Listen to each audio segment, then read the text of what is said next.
Баршаңызға қайырлы күн. Аяудың асханасына қош келдіңіздер. Каналыма тіркелмеген болсаңыздар тіркеліп, қоңырауша белгісін басуды ұмытпаңыздар. Алдағы уақыттарда көптеген видео рецептер шығатын болады. Бүгін сіздерге дәл осындай пиццериядан кем түспейтін пиццаның үй жағдайындағы жасау жолын көрсететін боламын. Ендігі дүкеннен алмай, өздеріңіз өз қолдарыңыздан жасап отбасыларыңызды қуантатын боласыздар. Бұл пиццаны жасау үшін ең алдымен бөлек ыдысқа жылы суымызды, ашытқымызды, қантымызды салып, жақсылап араластырып, бөлек жерге қойып қоямыз реакция болғанға дейін. Осы уақытта бөлек ыдысқа ұнымызды електен өткізіп дайындап қоямыз. Жаңағы суымызда реакция болып дайын тұрады, соған тұзымызды салып, жақсылап араластырып аламыз. Араласқан суымызды ұнның үстіне сала отыра, осылай біріншіде қасықпен араластырып аламыз. Біркелкі болудың керегі жоқ, тек осы видеодағыдай араластырсаңыздар жеткілікті. Майды да ерітіп, содан кейін сұйық майымызды да кішігірім құйып, жақсылап араластырып аламыз. Қасықтың көмегімен, сосын қолдың көмегімен жақсылап илеп аласыздар. Жұп-жұмсақ қамыр болуы керек.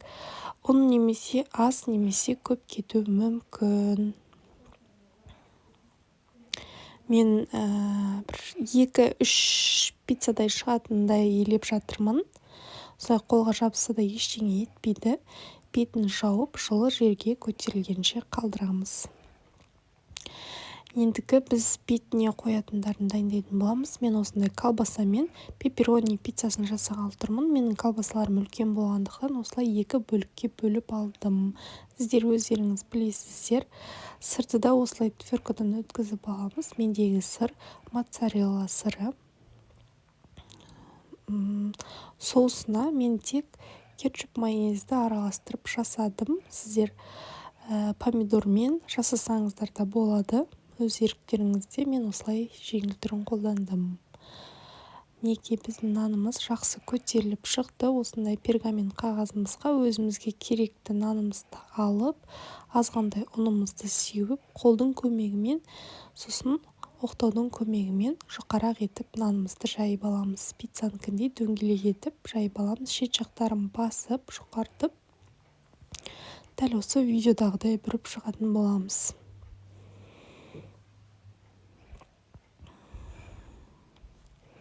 Өздеріңізге ыңғайлы етіп дөңгелек етіп алғаннан кейін, жаңағы соустарыңызды барлық шеттеріне әдемі етіп, біркелкі етіп жағып шығамыз.